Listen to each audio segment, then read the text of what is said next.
फसल की बुआई से पहले मिट्टी पलट हल से 2 बार जुताई करते हैं? Very important question. तो बिल्कुल, किस फसल की बुआई से पहले मिट्टी पलट हल से 2 बार जुताई किया जाता है? तो right answer option number D, गन्ना हो जाएगा हमारा, शुगर केन। और गन्ने में पुष्प आने की प्रक्रिया क्या कही जाती है? ये गन्ने से एक इम्पॉर्टेंट क्वेश्चन बनता है, तो उसे कहा जाता है एरोइंग। और गन्ने के पुष्प क्रम को क्या कहा जाता है? तो उसे एरो कहा जाता है।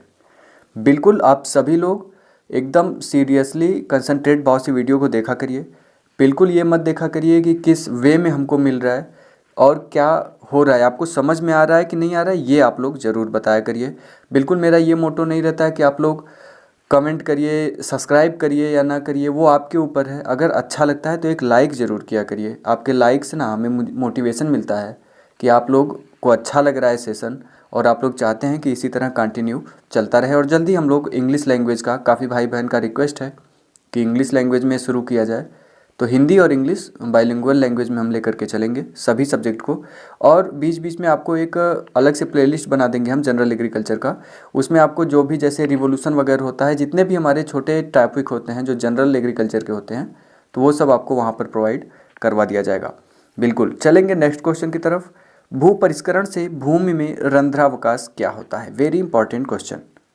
तो जो भू परिष्करण की प्रक्रिया की जाती है, उससे जो पोर स्पेस होता है भूमि में, वह बढ़ता है। ऑप्शन नंबर डी हमारा राइट हो जाएगा।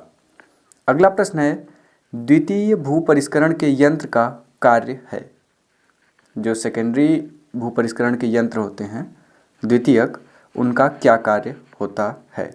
तो बिल्कुल, जो सेकेंडरी होते हैं उनमें खरपतवार उन्मूलन के लिए उनका यूज किया जाता है, समतलीकरण अर्थात लेवलिंग के लिए, और बीजों को दबाना। तो उपरोक्त सभी हमारे जो हैं ये सेकेंडरी भू परिष्करण यंत्र के कार्य हैं, अर्थात जो हमारे सेकेंडरी भू परिष्करण के यंत्र होते हैं ये सभी कार्य उनके द्वारा संपादित किए जाते हैं। अगला प्रश्न है हमारा, गेहूं के लिए आवश्यक जुताइयां हैं। Very important. और पहले एक कहावत प्रचलित थी कि मैदे गेहूं ढेले चना, अर्थात गेहूं के लिए जो होता है वो अधिक जुताई की आवश्यकता पड़ती है, और जो चना होता है उसके लिए ढेलेदार मृदा जो होती है वो उपयुक्त होती है। तो यहाँ पर राइट आंसर हमारा हो जाएगा 8, अर्थात गेहूं के लिए 8 जुताई की आवश्यकता होती है। वैसे जनरली ये किया नहीं जाता है, 2-3 जुताई करके किसान सीड को सोइंग कर देता है, बट जो साइंटिफिक रूप से अगर माना जाए तो फील्ड का जो जुताई किया जाता है वो 8 इसके लिए संस्तुत किया जाता है, रिकमेंड किया जाता है। आगे बात करेंगे हम लोग नेक्स्ट क्वेश्चन का, और इस टाइप का क्वेश्चन आपके एग्जाम में पूछे जाने की संभावना रहेगी। हल का खिंचाव शक्ति ज्ञात किया जाता है। तो जो हमारा हल होता है उसका खिंचाव शक्ति अर्थात पुलिंग पावर, पुलिंग कैपेसिटी किसके द्वारा ज्ञात किया जाता है?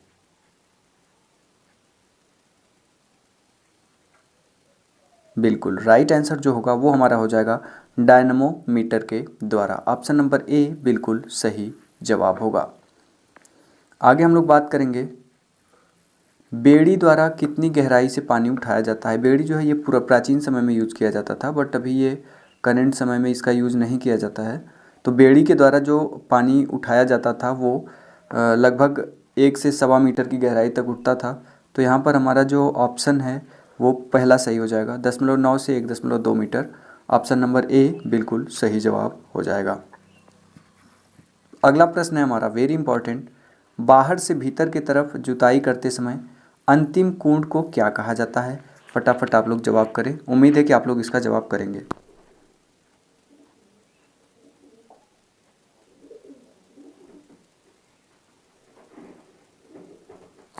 बिल्कुल राइट जवाब हो जाएगा, उसे कहते हैं खुला कुंड। ऑप्शन नंबर ए बिल्कुल सही जवाब हो जाएगा।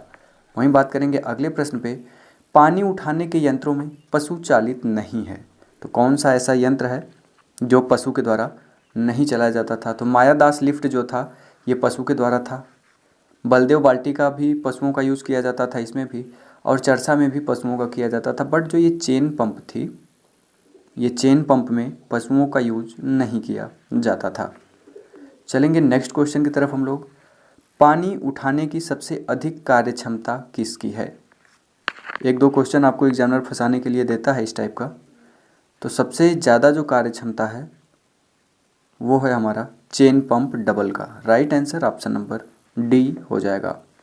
आगे बात करेंगे हम लोग very important question, R N cultivator में शाबल की संख्या होती है। Very important question. तो जो हमारा आर एन कल्टीवेटर है इसमें शाबल की जो संख्या होती है वो 3 होती है। Right answer option number A. Next one की हम लोग बात करेंगे, मैकोर्मिक कल्टीवेटर की कार्य क्षमता प्रतिदिन है, अर्थात जो मैकोर्मिक कल्टीवेटर होता है प्रतिदिन इसकी कार्य क्षमता कितनी है। तो ये जो कल्टीवेटर है इसके प्रतिदिन की कार्य क्षमता की बात करें तो 1.2 हेक्टेयर एक दिन में मैकोर्मिक कल्टीवेटर के द्वारा किया जा सकता है। नेक्स्ट क्वेश्चन है हमारा, किस हल में हरीश की रस्सी की लंबाई छोटी बड़ी करके कोण की गहराई घटाई बढ़ाई जा सकती है। तो कौन सा हमारा हल है जिसमें हरीश की रस्सी की लंबाई को हम घटा बढ़ा करके उसके कोण की गहराई को घटा बढ़ा सकते हैं। तो सही जवाब होगा वाह वाह cultivator. Option number A is right answer.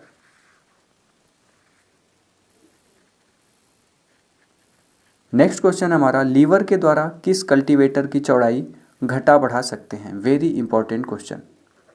तो जो लीवर है हमारा, लीवर के द्वारा जो कल्टीवेटर की चौड़ाई घटाई बढ़ाई जाती है वो मैकोर्मिक कल्टीवेटर में ऐसा प्रोसेस होता है जिसमें उसकी लंबाई चौड़ाई अर्थात लेंथ और ब्रीथ को या फिर चौड़ाई जो उसकी स्पेशली ब्रीथ होती है उसको घटाया बढ़ाया जा सकता है।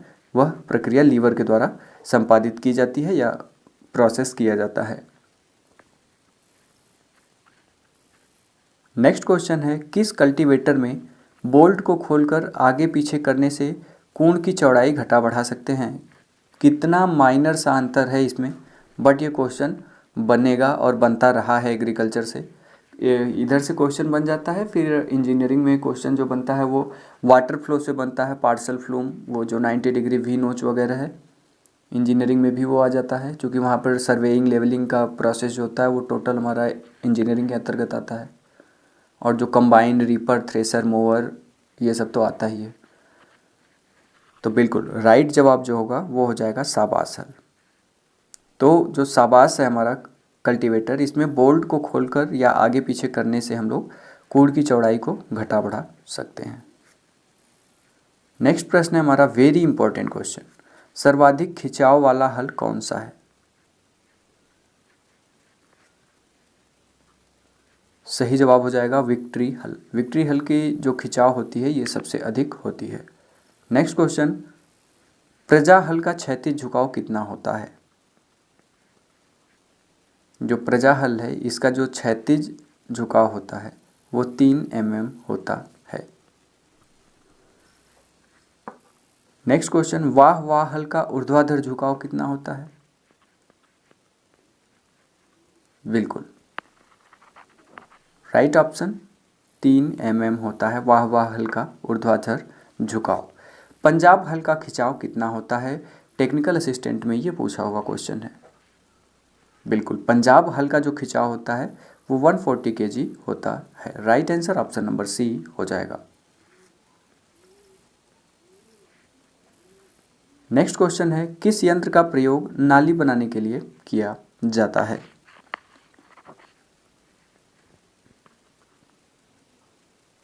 बिल्कुल सही जवाब होगा रीच मेकर। नाम से ही पता चल रहा है रीच मेकर। रीच मतलब मेड़, मेकर मतलब बनाने वाला, अर्थात जब मेड़ बनेगी तभी उसके बीच में हम लोग नाली का यूज़ करते हैं। तो right answer option number D हो जाएगा। अगला प्रश्न है हमारा वेरी इंपॉर्टेंट क्वेश्चन, इंजन चालित डस्टरों में पंखे की रफ्तार कितनी होती है।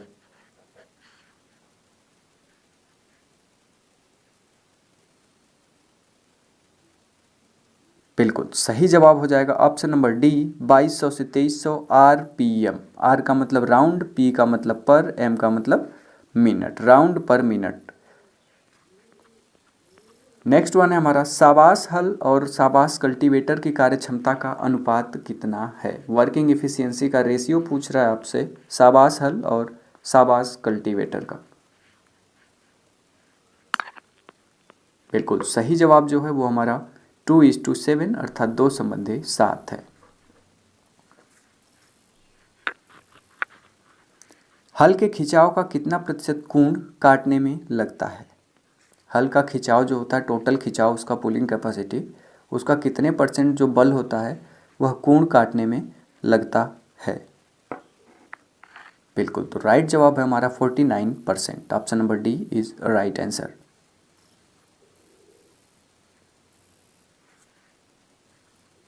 नेक्स्ट क्वेश्चन, कुट्टी काटने की मशीन का फ्लाई व्हील किस लोहे का बना होता है? Very important question. तो जो कुट्टी काटने वाली मशीन होती है उसका जो फ्लाई व्हील होता है वो ढलवा लोहे का बना होता है। इंपॉर्टेंट क्वेश्चन है ये। वहीं बात करें अगले क्वेश्चन की, पिटवा लोहा में कार्बन की प्रतिशत मात्रा कितनी होती है? बिल्कुल सही जवाब होगा 0.05 टू 0.10। जो पिटवा लोहा होता है इसमें कार्बन की मात्रा 0.05 से 0.10 होती है।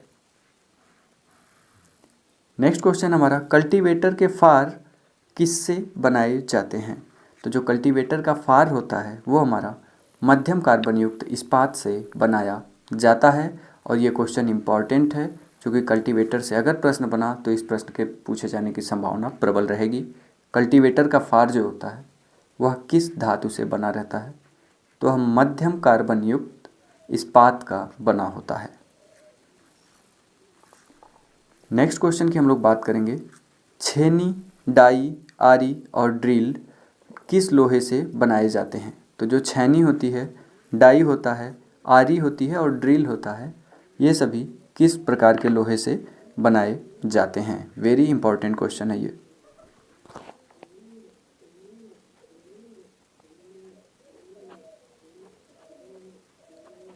बिल्कुल सही जवाब है उच्च कार्बन युक्त इस्पात से ये सभी बनाए जाते हैं। वो या तो छेनी की बात करें या डाई या आरी या फिर ड्रिल की बात करेगा, ये सभी उच्च कार्बन युक्त इस्पात से बनाए जाते हैं।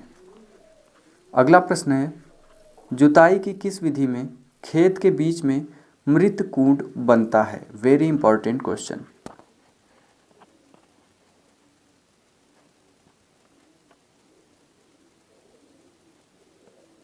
बिल्कुल राइट जवाब, बाहर से भीतर की जुताई करने पर क्या होता है? मृत कुंड का निर्माण होता है। Right answer option number C हो जाएगा।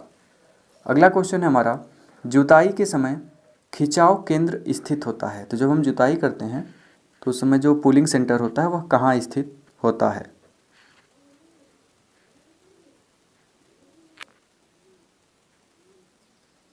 बिल्कुल सही जवाब, जुए के मध्य में। Option number C is right answer. Next one, खुरपी का खिंचाव कितना होता है? Very important question. तो जो खुरपी का खिंचाव होता है वो 5 किलोग्राम होता है। ये इंपॉर्टेंट है, नोट डाउन ज़रूर करिएगा। खुरपी का खिंचाव 5 केजी होता है। नेक्स्ट क्वेश्चन, ऊंची दाबरोधी का प्रयोग करते हैं। तो जो ऊंची दाबरोधी होती है उसका प्रयोग कहाँ पर किया जाता है?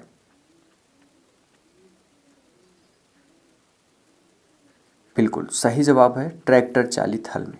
ऊंची दाबरोधी का यूज जो होता है वो ट्रैक्टर चालित हल में किया जाता है। और आपको सेशन कैसा लगा और कौन कौन से सब्जेक्ट का आपको ज़्यादा नीड्स है वो आप लोग कमेंट करके बताइएगा। और जितने अधिक से अधिक हो सके भाइयों को जोड़िए, जिससे जो पढ़ने वाला है, टाइम पास को नहीं जोड़िएगा। संख्या मुझे नहीं बढ़ानी है या मुझे हवेली नहीं खड़ा करना है यूट्यूब से। आप लोगों की हेल्प करनी है और जो मेरा मोटो है